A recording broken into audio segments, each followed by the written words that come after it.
안녕하세요, 다니쌤입니다. 제가 오늘 말씀드릴 주제는요, 게스트하우스 창업 전 필수 체크사항 5가지입니다. 시청자 여러분, 게스트하우스라고 들어보셨나요? 네, 이 게스트하우스는 도시 민박업으로 분류돼서 외국인들을 대상으로 숙박을 제공하는 곳입니다. 그래서 은퇴자들이 게스트하우스 창업에 관심을 가지고 이제 많이들 하고 계십니다. 그런데 이렇게 어렵게 창업을 하신 분들 중에서 지금 굉장히 어려움을 겪고 계신 분들이 많다고 하는데요. 혹시 그 이유를 아시나요?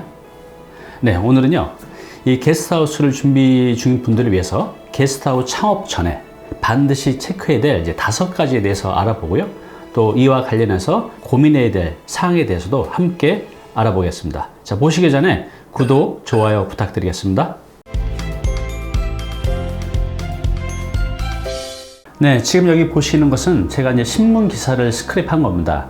대략 보시면 마포구 게스트하우스 202곳 불법 개조 단속, 또 지난 4년간 게스트하우스 단속했더니 40%가 불법, 또 불법 게스트하우스 판치는 마포구 일대, 이제 이런 내용이 나오고 있습니다. 작년에도 이제 마포구 일대에 게스트하우스를 이제 전수조사를 했다고 합니다. 그런데 놀랍게도 그 중에 이제 70% 정도가 불법으로 운영이 되고 있었던 거예요. 그런데 더 놀라운 건요, 이 게스트하우스를 운영하시는 업주분들께서 자신이 불법인지도 모르고 운영을 했던 거죠. 이 게스트하우스를 창업할 때 반드시 체크해야 될 이제 5가지에 대해서 하나씩 알아보시겠습니다. 네, 필수 체크사항 첫 번째입니다. 첫 번째는 가장 중요한데요, 건물의 용도가 주택이어야 됩니다. 우리 이제 건축물이 지어질 때부터 건물의 용도가 다 정해져 있어요. 그래서 주택, 사무실, 상가, 근생, 판매시설, 미락시설, 창고 등등등. 그래서 우리가 이 건축물은 정해진 용도대로 써야 되거든요. 이 게스트하우스를 할 때는 반드시 그 건축물의 용도가 주택이어야 돼요. 주택이 뭐가 있죠? 그래서 단독주택인 단독주택, 다중주택, 다가구주택이 있고요.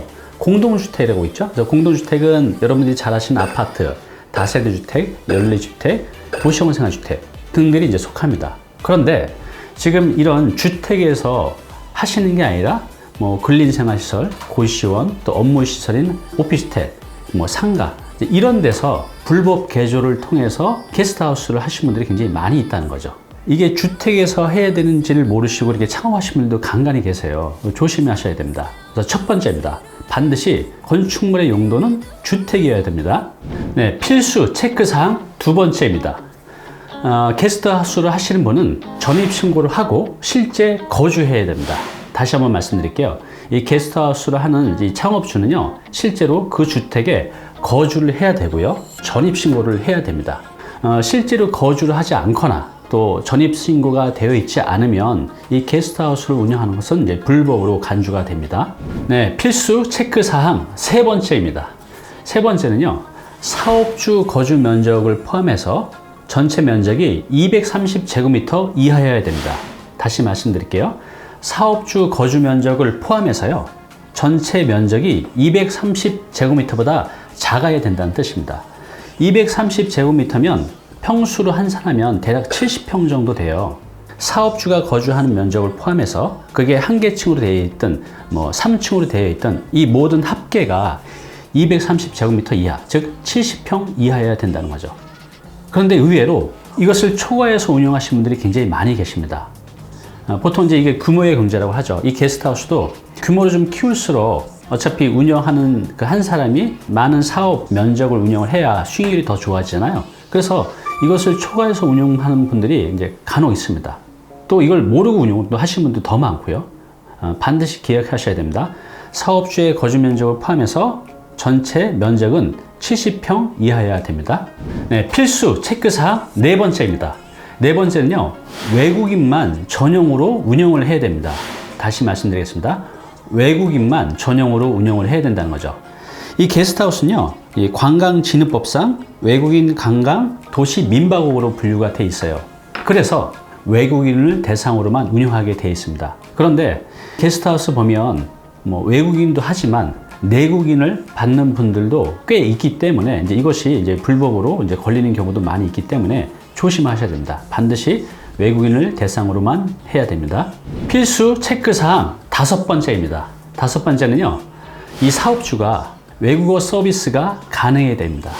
이 사업주가 외국어 서비스가 가능해야 된다는 거죠. 그래서 이 게스트하우스 허가 시에 이 사업주의 이제 간단한 외국어 서비스가 가능한지 체크를 하거든요. 그래서 기본적인 의사소통만 가능하면 된다고 합니다. 그래서 이 5번째는요, 이것을 운영하시는 사업주가 외국어 서비스, 간단한 의사소통이 가능한지 이제 확인을 한다는 겁니다. 네, 그럼 지금까지 말씀드린 게스트하우스 창업 전 필수 체크사항 5가지를 간단하게 요약해서 말씀드리겠습니다. 자, 첫 번째는요, 건물의 용도는 주택이어야 됩니다. 예를 들어서 사무실, 근린생활시설, 고시원, 업무시설인 오피스텔, 이런 데는 안 된다는 뜻입니다. 반드시 주택이어야 됩니다. 두 번째는요, 게스트하우스를 운영하는 사업주가 반드시 전입신고도 해야 되고 실제 거주도 해야 됩니다. 자, 세 번째는요, 이 사업주의 거주 면적을 포함해서 전체 면적이 230제곱미터 이하여야 됩니다. 평수로 따져보면 대략 70평이 된다는 거죠. 즉, 사업주가 거주하는 면적을 포함해서 70평이 넘으면 불법입니다. 반드시 70평 이하여야 됩니다. 네 번째는요, 외국인 전용으로만 운영을 하셔야 돼요. 내국인을 받으면 안 된다는 거죠. 반드시 외국인 전용으로만 운영을 해야 됩니다. 다섯 번째는요, 게스트하우스를 운영하는 사업주가 외국어 서비스가 가능해야 돼요. 즉, 이제 기본적인 의사소통 정도만 이제 가능하면 된다고 합니다. 네, 지금 제가 말씀드린 5가지 외에도 이 게스트하우스를 만약 하시고 싶은 분들이 있다고 하시면 창업 전에 한 번 더 체크해야 될 것이 있어요. 그게 뭐냐면요. 자, 첫 번째는요, 이 게스트하우스는 임대사업 상품이 아닙니다. 이건 창업 상품이에요. 여러분들이 알고 있는 오피스텔, 원룸, 투룸처럼 내가 임차인한테 임대를 주고 그냥 1년, 2년 이렇게 임차를 주잖아요. 그렇게 그냥 주고 편히 있을 수 있는 상품이 아니라 이것은 창업 상품이에요.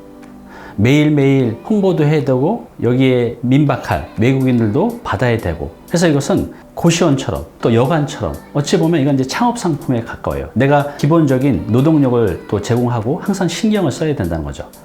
자, 두 번째는 뭐냐면요, 적성에 맞는지 간접 경험 후에 반드시 창업을 하시기 바랍니다. 실제로 이 게스트하우스를 하시는 분들 중에서 한 1, 2년 하시고 그만두시는 분들도 의외로 많다고 합니다. 왜 그럴까요? 수익이 안 나와서요? 그건 아닙니다. 수익도 잘 나오는데도 불구하고 그만두신 분들이 있다고 해요. 왜 그럴까요? 네, 그것은 그냥 이제 게스트하우스 너도 나도 하면 좋다고 해서 그냥 막연히 시작을 했는데, 이 게스트하우스는 항상 사람을 상대하는 일이고 항상 청소도 해야죠. 음식도 해야죠. 다양한 일들이 굉장히 많아요. 그러니까 자신의 시간이 이제 많이 확보를 못하고 이런 이제 지속적인 반복적인 노동을 하다 보니 이게 이제 적성에 안 맞는 분들이 있다는 거죠. 그래서 반드시 이 게스트하우스를 창업하시려는 분들은 좀 전에 말씀드린 게스트하우스 창업 전 필수 체크사항 5가지 외에 이 게스트하우스가 임대사업이 아니라는 것, 계속해서 뭔가 일을 해야 된다는 창업 상품이라는 걸 이해하시고요. 또 이것이 적성에 맞는지 반드시 간접 경험 후에 시작을 하셨으면 좋겠습니다. 오늘 당신께서 해야 할 일이 있습니다. 자, 지금 게스트하우스 창업을 준비 중이신가요? 자, 그렇다면 제가 오늘 말씀드린 게스트하우스 창업 전 필수 체크사항 5가지를 꼼꼼하게 하나씩 체크하시길 꼭 부탁드리고요. 두 번째, 제가 좀 전에 말씀드린 이 게스트하우스는 임대사업 상품이 아니에요. 그렇게 편하게 할 수 있는 게 아니라는 거죠. 창업 상품입니다. 그래서 반드시 여러분들이 이 게스트하우스를 남들이 하니까 그냥 막연하게 따라 하시기보다는 이게 내 적성에 맞는지, 왜냐하면 이게 의외로 일이 많거든요. 그래서 어떤 분들은 이게 적성에 맞지 않을 수도 있다는 거죠. 그래서 반드시 간접 경험 후에 창업을 고려해 보시기 바랍니다. 네, 부동산은요, 법으로 시작해서 법으로 끝납니다. 모든 게 다 법이라는 거죠. 내가 이런 걸 운영하면서 이 법을 내가 몰랐다고 해서 구제받을 수가 없어요. 그래서 우리는 이 부동산을 재테크할 때 반드시 부동산 관련 법, 또 부동산 관련 세금을 숙지하고 시작을 하셔야 돼요. 앞으로 제가 부동산 재테크 관련, 또 부동산에 전반적으로 우리가 꼭 알아야 될 관련 법, 세금에 대해서는 지속적으로 유튜브를 통해서 공유해 가도록 하겠습니다. 감사합니다.